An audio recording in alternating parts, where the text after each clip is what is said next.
If you removed the Sun from our solar system and replaced it with Jupiter, it would not fit, not even close. Jupiter is so massive that every other planet, every moon, every asteroid, every comet, every scattered rock drifting through the void, all of it combined, would not equal half of Jupiter's mass. This is not a planet in the way Earth is a planet. This is something older, something heavier, something that does not obey the same rules as the small, fragile worlds huddled around it. This is a force of nature wearing the shape of a world, and it has been waiting out there, in the dark, for 4 billion years. From a distance, Jupiter is breathtaking. The great red spot glows like a jewel embedded in the planet's southern hemisphere, a deep crimson eye that has been open without blinking for at least 350 years. Around it, cloud bands sweep across the surface in waves of amber, cream, and burnt brown, rolling over one another in patterns so intricate they look painted. From Earth, Jupiter blazes in the night sky, brighter than any star, second only to the moon in brilliance. Ancient astronomers mistook it for something divine. Then there are the moons, 4 great worlds, Io, Europa, Ganymede, Callisto, orbit Jupiter like a miniature solar system, each one massive enough to command its own gravity, its own geology, its own story. Galileo first saw them in 1610 and understood in that moment that Earth was not the center of everything. It is one of the most beautiful systems in the known universe. Do not be fooled. Every cloud band you see is a supersonic storm. The colors are not paint. They are ammonia crystals and sulfur compounds churning at speeds no hurricane on Earth has ever matched. And the great red spot, that jewel, that eye, is a storm so violent, so enormous, that it would swallow 3 Earths and still have room. This is not beauty. This is chaos wearing a mask. What lives beneath that mask?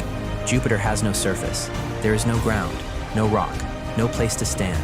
If you fell toward Jupiter, you would not land. You would descend through clouds of ammonia and water vapor, then into layers of hydrogen gas growing thicker and hotter with every kilometer. The pressure would mount around you like something alive, squeezing inward from every direction simultaneously. Your spacecraft would crumple, your body would compress. At 1,000 kilometers down, the atmospheric pressure reaches 2 million times what you feel standing on Earth. You would not die on impact. You would simply cease to exist in any recognizable form. Deeper still, hydrogen behaves in ways it does not behave anywhere else. It becomes liquid. Then, under pressure so extreme they should not exist in nature, it becomes metallic, conducting electricity, flowing like a fluid, generating a magnetic field 20,000 times stronger than Earth's. That magnetic field extends millions of kilometers into space. It is the largest structure in our solar system, invisible and lethal. Stand anywhere near Jupiter unprotected, and the radiation would deliver a fatal dose to a human body in under 10 minutes. At the core, the temperature reaches 24,000 degrees Celsius, hotter than the surface of the sun. Nothing survives Jupiter, not rock, not metal, not ambition, not hope. So what keeps this monster from tearing itself apart? For at least 350 years, possibly 400 or more, a single storm has raged without pause on the southern face of Jupiter. In the 1800s, when astronomers first began measuring it carefully, the Great Red Spot stretched 40,000 kilometers across. It was a wound in the planet's atmosphere the size of 4 Earths laid end to end. Wind speeds inside the storm's outer walls reach 500 kilometers per hour. Not gusts, sustained, constant, unceasing. Imagine being dropped into it.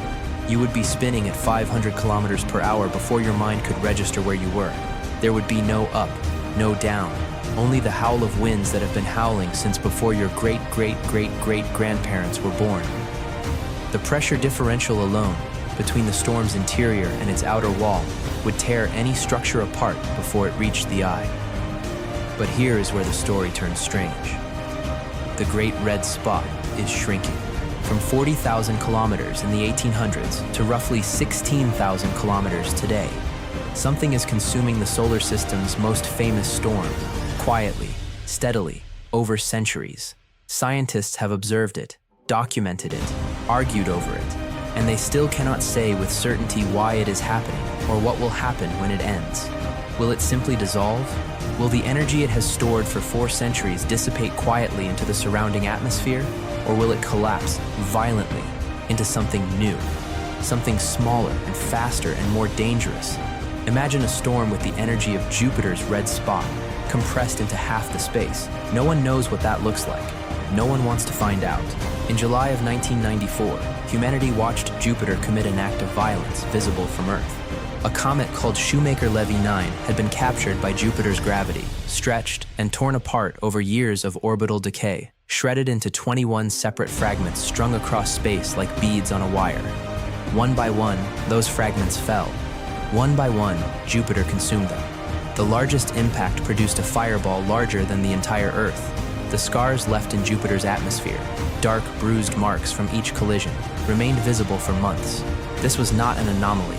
This is what Jupiter does. Its gravity is so immense that it acts as a gravitational slingshot, capturing objects from the outer solar system and redirecting them, often inward, toward the inner planets, toward us.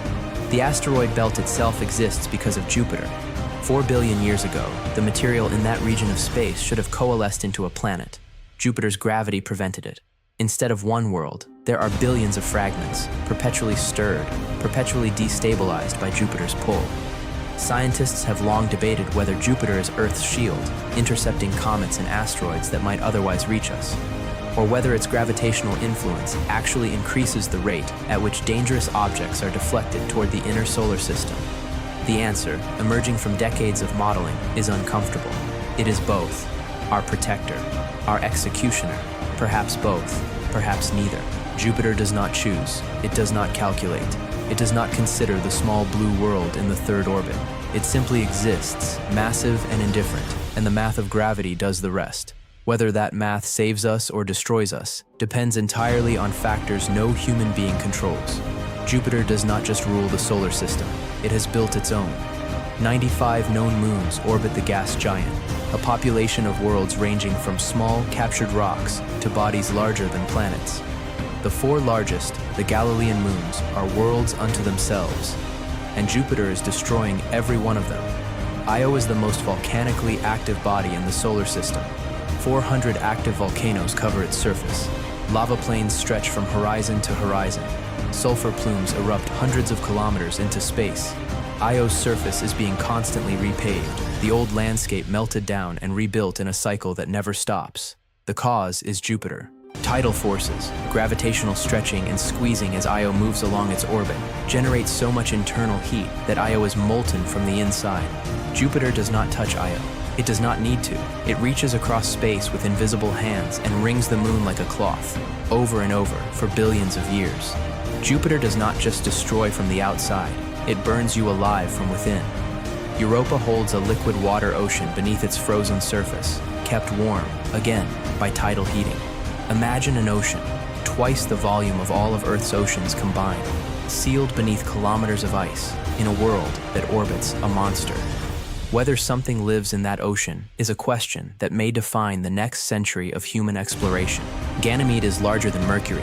It has its own magnetic field, the only moon in the solar system that can make that claim. Callisto is the most cratered world we have ever observed, its surface a fossil record of every collision it has endured since the solar system formed.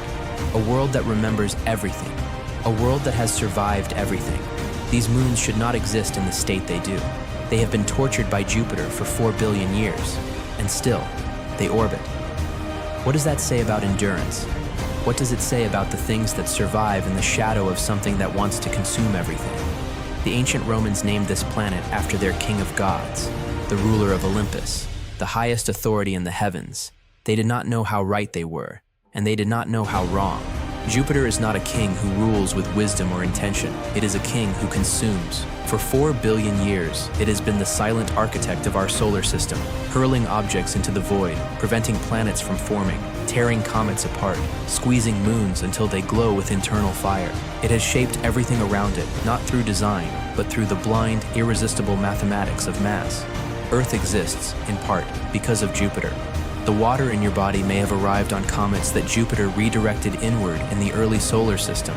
The relative calm of the last few 100 million years, the breathing room that allowed complex life to rise, may be partly a consequence of Jupiter's gravitational influence. We are alive in some measurable way because of a monster we cannot touch. And that same monster could, in some orbital configuration we have not yet modeled, redirect the wrong object at the wrong moment and end everything we have built in the span of a single afternoon. Imagine that. 4 billion years of evolution. Every war ever fought. Every piece of music ever composed. Every child ever born. Undone not by malice, but by gravity. Jupiter does not know we are here. It does not watch. It does not wait. It simply is.